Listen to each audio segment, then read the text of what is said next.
rompiendo el protocolo porque se acostumbra en la presentación de los libros que el autor no habla, para eso es la presentación, pero como tenemos tiempo, ofrezco no tardar mucho. Primero agradecerles a todas, a todos ustedes de corazón por estar aquí y por todo lo que han hecho, todo lo que han hecho para que cambie nuestro país. Por eso el libro va dedicado a los bien amados, porque en nuestro movimiento hay mucha fraternidad, hay muchos sentimientos. Agradecer a Lorenzo, ya todos lo conocemos, ya sabemos de su sensibilidad, de cómo siendo un extraordinario intelectual, historiador, actúa de manera independiente y es una gente sensible, con dimensión social. No es fácil que un intelectual de la talla de Lorenzo esté en una presentación de un libro de nosotros. Se cuidan mucho, no los vayan a etiquetar. Pero aquí está Lorenzo. Le va a costar, pero está aquí con nosotros.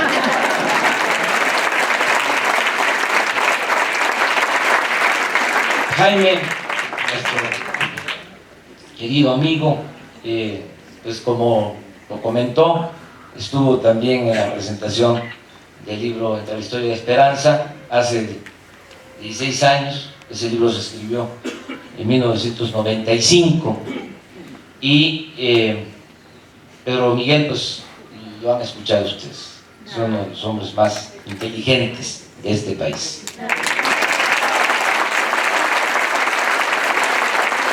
Agradecerles a todos, agradecer a Laura Nieto, que es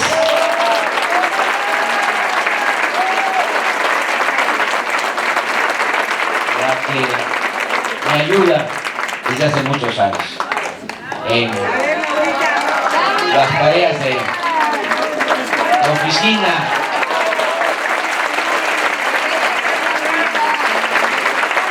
Le digo a Laura a veces, ¿te acuerdas de aquel discurso en un consejo del PRD cuando era presidente, de tal fecha que dije algo relacionado con este tema?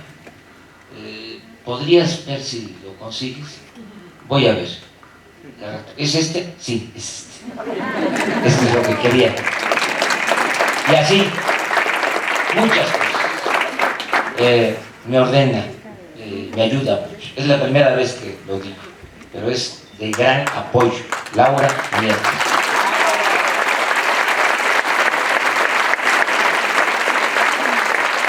Y Jesús Ramírez, que en los últimos años, a partir de una recomendación que me hizo Carlos Monsiváis, desde entonces me ayuda en labores que tienen que ver con el pensamiento, que tienen que ver con la reflexión. Bueno, ya es costumbre que después de una etapa de lucha se escriba algo, que quede un testimonio. Ahora tenía que hacerlo. Ustedes saben, tengo actividad política todos los días. En este último tramo, en estos últimos tiempos, recorrí de nuevo el país porque estamos consolidando Morena en el proceso que ustedes conocen, pero tenía que escribir, y aparte el tiempo para hacerlo, para entregar este testimonio. Son 3 capítulos. El primero que ya se comentó es la campaña. Fue una campaña exitosa, reconocida por propios y extraños. Hicimos todo lo que se tenía que hacer. Muy pocos errores. Mejor imposible. Participamos en los debates, nos fue bien. En fin, todo esto lo describe. Mucha participación de los ciudadanos, de la gente. Antes, este capítulo inicia con una caracterización del poder en México, de los que realmente mandan en el país, que fue a los que enfrentamos. No fue Peña el adversario, no el PRI. Es un grupo que no quiere que haya ningún cambio, que quiere mantener este régimen de corrupción, de injusticias, de privilegios, porque a ellos, aunque le vaya mal al pueblo, les va bien. Entonces, estos son los que mandan, son los que tienen secuestradas las instituciones. Es el poder, integrado por 30 hombres de negocio, traficantes de influencia y políticos corruptos del PRIAN. Ese es otro asunto también que aquí yo describo y que me gustaría que se discutiera más. No hay diferencias entre el PRI y el PAN. Son lo mismo. El PRI ha tenido 4 transformaciones en su historia. En 1929 se funda como PNR, Partido Nacional Revolucionario, se transforma en el 38, Partido de la Revolución Mexicana, es su mejor época, es cuando se aplica una política popular a favor de campesinos, obreros, cuando se recupera el petróleo, y luego se transforma en el 46 el PRI, Partido Revolucionario Institucional, pero se vuelve a transformar en los hechos, de facto, en el 88 con Salinas, y se fusiona el PRI y el PAN, y surge, nace el PRIAN. Bueno, ¿qué más queremos? Prueba que Fox llamó a votar por Peña Nieto. O sea, ¿dónde está la diferencia? No existe. Entonces, esto lo planteo y además lo quiero seguir subrayando porque hay esa simulación. Yo voy a los estados y todavía escucho de que la derecha es el PAN, me dicen los simpatizantes del PRI. Voy a un estado y donde domina el PRI, y las preguntas son para que yo me lance a cuestionar al PAN. Voy a un estado gobernado por el PAN, y lo contrario. Entonces lo que les digo, no, son lo mismo, son iguales. Si hay alguna diferencia, a veces lo digo fuerte, pues para que se entienda mejor. Digo, si hay alguna diferencia entre el PRI y el PAN, pues la única diferencia es de que unos son corruptos y los otros son ladrones. Esa es la única diferencia que hay. Bueno, al simple es, ¿quién manda? Entonces sostengo que es un grupo de 30 coordinados por Salinas. La historia de México,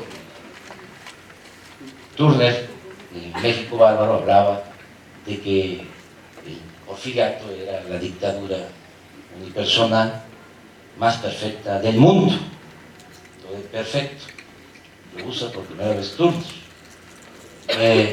Don Daniel Cosío Villegas hablaba de que eran monarquías sexenales. Luego, Vargas Llosa, el PRI, la dictadura perfecta. Entonces aquí yo trato de caracterizar o doy una respuesta. ¿Qué es lo que tenemos actualmente? Y hablo de que se trata de una oligarquía rapaz, de 30, que no funcionan como un consejo de administración de una empresa, que no se reúnen de acuerdo al orden del día, que incluso se pelean entre ellos, pero los une el mantener los privilegios, el mantener el régimen, el mantener la misma política económica. Por eso también sintieron una oportunidad lo de la alternancia, porque con el mismo proyecto podían llevar a cabo una restauración del régimen. Y por eso lo del triunfo del PAN en el 2000 no hubo oposición a eso. Ese grupo vio con buenos ojos el que se dice la alternancia. Lo que no tienen, en esto tienes toda la razón, es que haya un verdadero cambio. Y cada vez que intentamos, 2 veces, llevar a cabo una transformación, cambiar la política económica, beneficio del pueblo de México, cierran filas y se unen y nos hacen el fraude. La vez pasada, con el haya sido como haya sido, y ahora a billetazos. Esa es la característica de este nuevo fraude. Bueno, precisamente el segundo capítulo es sobre eso, fraude, y sobre el uso del dinero. Ahí está el meollo del fraude, el tráfico con la necesidad y con la pobreza de la gente. Y eso duele muchísimo, por lo que aquí dijo Lorenzo. Porque ellos son los responsables del empobrecimiento de millones de mexicanos. Ellos tienen la fábrica de puros y encima de eso utilizan la necesidad de la gente para obtener votos y mantenerse en el poder. Compran voluntades. Cuando estaba escribiendo, supe de un estudio de un equipo de estudiosos de Puebla, y leí el estudio y me llamó mucho la atención un cuadro en donde se menciona cómo votaron en Puebla en julio de este año. Resulta, nosotros ganamos en Puebla, a pesar de esto, que fue un gran triunfo. O sea, más adelante yo sostengo que en la búsqueda del ideal, de la utopía, de lo que nos hace caminar, de que triunfe la justicia sobre el poder, se van logrando triunfos parciales. Todo esto lo digo al final para alentar a todos a seguir luchando, que no es en vano todo lo que hacemos. El caso de Puebla tiene 217 municipios, es el segundo estado con más municipios. Oaxaca tiene 570 y Puebla tiene 217. Bueno, ¿dónde obtiene los votos el PRI? Y por ejemplo, Peña obtiene en alta y muy alta marginación, obtiene 352.815 votos. Y yo, 224.529. Sin embargo, en muy baja marginación, estoy hablando de Puebla, capital, él obtiene 198.193 votos y yo 317.280. Esto se repite en todo el país. Peña obtiene los votos en el medio rural y en las colonias populares de las ciudades. Hay otro dato que reafirma esta hipótesis o comprueba esta hipótesis. En las 902 casillas especiales instaladas en todo el país, donde los ciudadanos sufragan libremente o más libremente, el resultado fue también distinto. Josefina Vázquez Mota, 27.8, Peña Nieto, 28, yo, 41%. En estas casillas especiales instaladas en todo el país, Peña solo gana en 4 de las 32 entidades federativas, solo en 4 estados donde se votan libres. Entonces, así fue la elección. Miles de millones de pesos gastados para entregar despensas, materiales de construcción, migajas, tarjetas, Monex, Soriana, mucho dinero. En eso consistió la elección. Entonces, muchos simpatizantes, mucha gente, yo diría que la mayoría del pueblo de México no quedó satisfecho con la elección, quedó afectada. Mire, supuestamente regresa el PRI a la presidencia, no hubo festejos, hay duelo nacional y un ambiente generalizado, colectivo, de depresión general. Esto pegó mucho más en nuestros simpatizantes, que se sintieron muy afectados. Ustedes lo saben, o sea, que todavía hay algunos que no se reponen. Entonces tenía yo la necesidad de escribir, por eso se llama así el libro, no decir adiós a la esperanza, porque había muchas expresiones, desde echarle la culpa a la gente, es decir, es que no está el pueblo a la altura de las circunstancias, cuando no es así. El hombre, la mujer, los seres humanos somos productos de circunstancias, y no se le puede pedir, no se puede ser tan exigente con muchos mexicanos, millones están en la pobreza, y vivir en la pobreza es terrible. Se vive pensando en sobrevivir, en comer. No se puede pensar en otra cosa. Entonces, la perversidad está en el que trafica con esa necesidad. Eso es lo inhumano, lo perverso.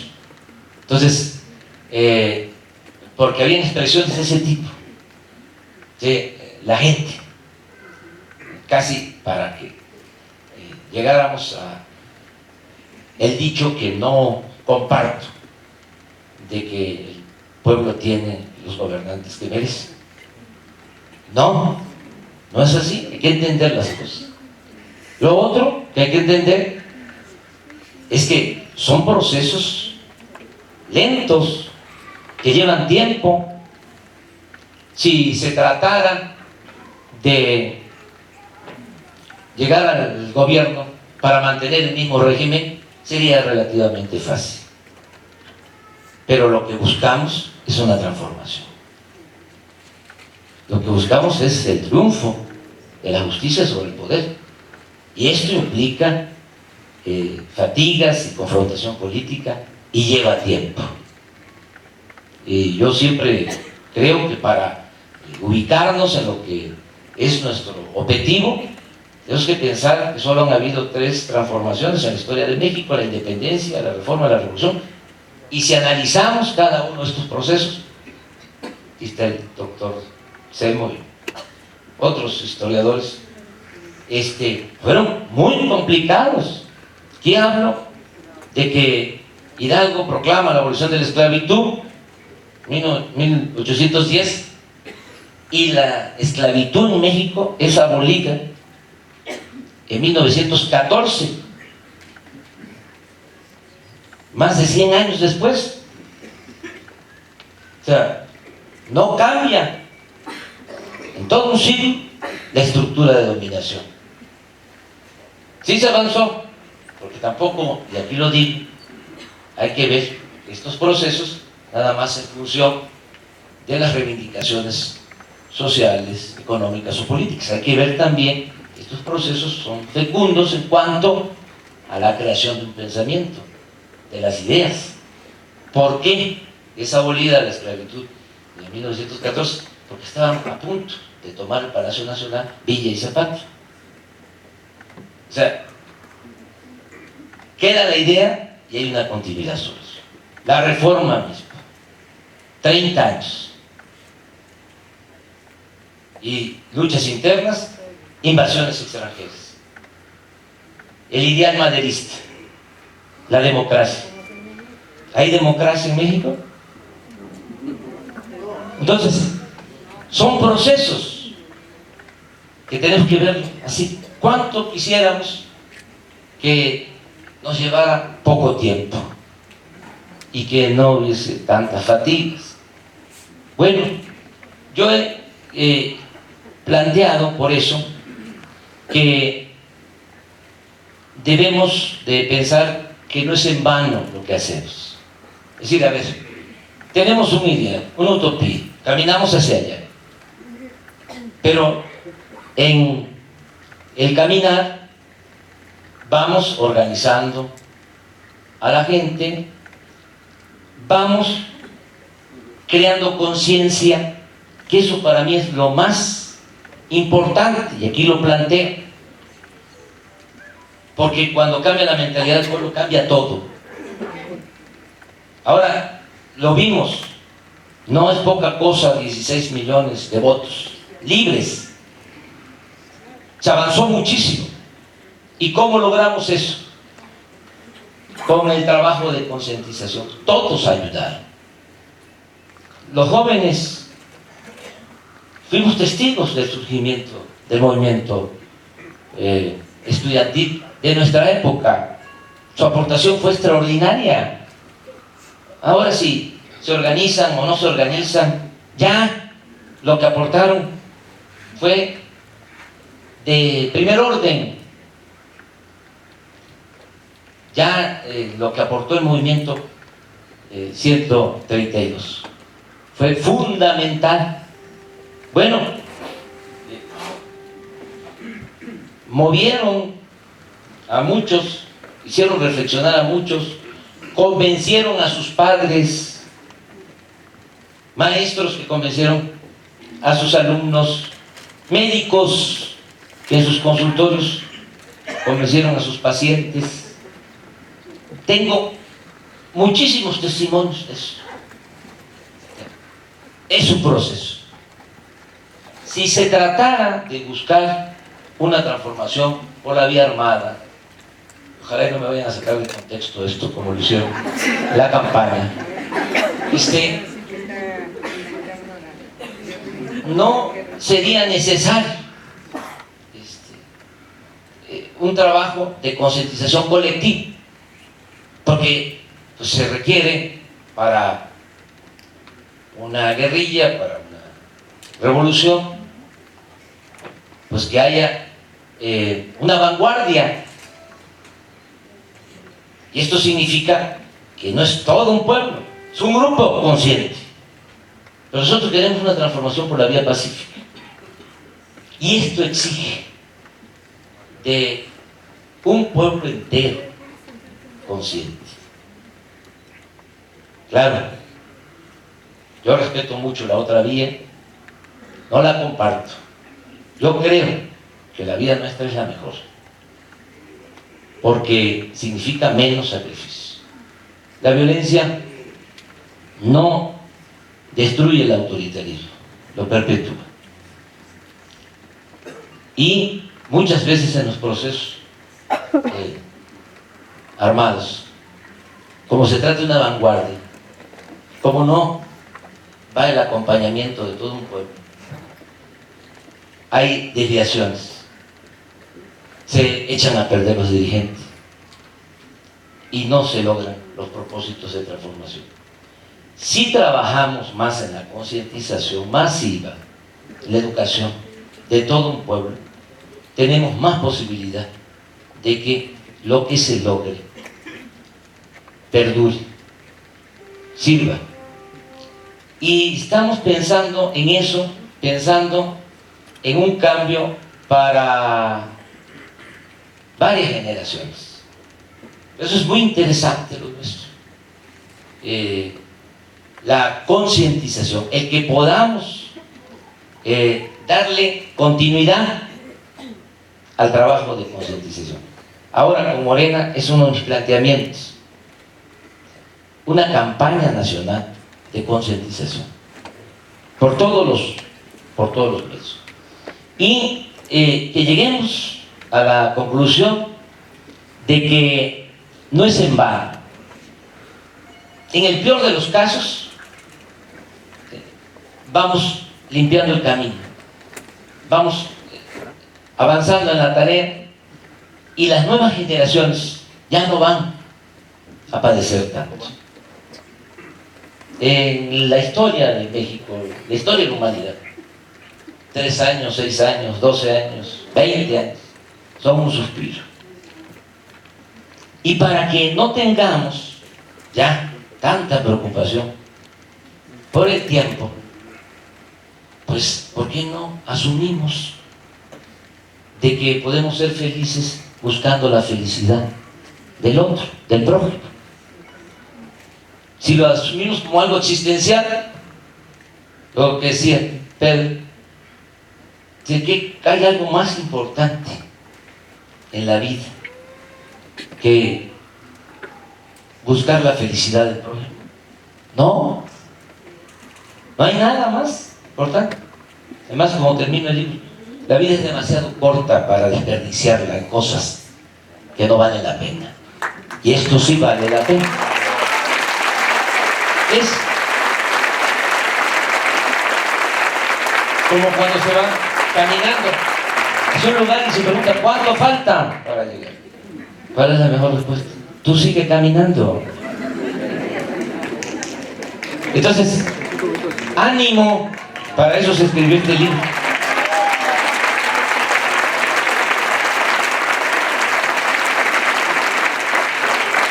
Y esa es la tesis. Se puede ser feliz buscando la felicidad del otro. Si asimilamos eso, si internalizamos eso, vamos a ser felices y vamos a tener siempre entusiasmo para seguir adelante. No nos van a derrumbar, porque hay un mensaje todavía prepotente en todo lo que hacen. No solo es la arbitrariedad del fraude, sino el mensaje: les vamos a quitar hasta el derecho a la esperanza. Y eso es lo que no van a lograr nunca, quitarnos el derecho a la esperanza. Miren, este capítulo lo inicio así precisamente. En estos días de desolación, desaliento y depresión por el fraude, muchos ciudadanos se preguntan si vale la pena seguir insistiendo en cambiar las cosas o de plano hacerse a un lado y dejar que la vida pública transcurra sin ellos, sin nosotros, los que hemos venido propugnando por una transformación profunda de México. Otros con razón cuestionan si la vía electoral es el camino hacia el cambio. Y sin apostar a la violencia, esto hay que decirlo, no es un planteamiento maniqueo, sino dicen, no quiero la violencia. ¿Por qué no? O sugieren que deberíamos explorar otras formas de lucha más eficaz. Todo esto lo escuché después del fraude. Entiendo el coraje, el desencanto y el malestar que produce este nuevo fraude y lo que decía, y la arbitrariedad con que fue cometido, así como el mensaje prepotente de que nos quitarán hasta el derecho a la esperanza. Por eso decidí dedicar un tiempo para escribir este libro, compartir mis reflexiones sobre el qué hacer, como se decía antes, o qué sigue, como se dice ahora. Adelanto mi optimismo valiéndome de Carlos Pellicer en su poema Balada Mágica del Corazón, dedicado a Simón Bolívar. Cuenta que en medio de malos acontecimientos y enfermo, un amigo que le amaba, dice Pellicer en su poema, le preguntó a don Simón, ¿y ahora qué va usted a hacer? Triunfar, el Libertador respondió con loca fe. Este es el optimismo que nos debe de mover. Y seguir adelante, seguir luchando. Aquí hablo también de que es un régimen decadente, no tiene consenso, no acepta la gente a Peña Nieto. O sea, pero no solo somos nosotros, es la mayoría de los mexicanos no aceptan a Peña Nieto. Es un problema de consenso. Les queda el aparato mediático, pero ya se demostró que no lo es todo. Ellos pensaban que con la publicidad iban a imponer sin problemas a Peña y no les alcanzó. Tuvieron que recurrir a la compra del voto. El dinero no lo es todo. Si se hace conciencia, se puede avanzar. Tiene razón Lorenzo, yo no he hablado mucho de eso, porque el campeón en la compra del voto fue sin duda el PRI, o mejor dicho, los patrocinadores de Peña Nieto, pero también el PAN. O sea, utilizaron todos los programas sociales, oportunidades, todos los programas utilizaron, pero también tenemos que tomar en cuenta, hubieron millones de pobres que votaron por nosotros a pesar de su hambre y de su necesidad, porque ya tomaron conciencia. Entonces, es cosa de seguir avanzando en ese propósito. Tenemos que entender que poco a poco se tiene que lograr la transformación de nuestro país. A mí me da mucho gusto estar aquí con ustedes esta noche. Les invito a leer el libro. No les va a llevar mucho tiempo. Está escrito como hablo, sí, es oral.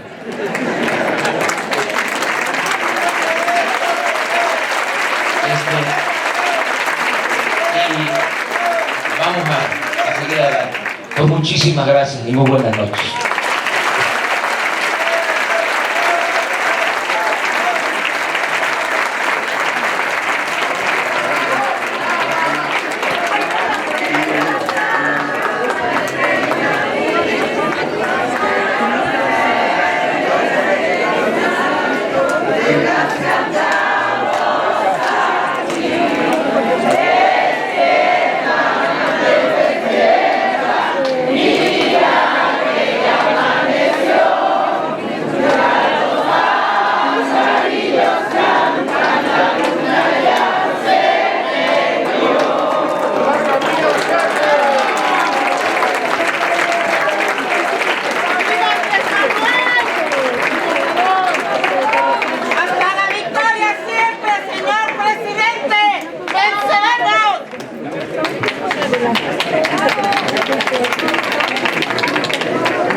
Lo queremos mucho, licenciado.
No pudo venir.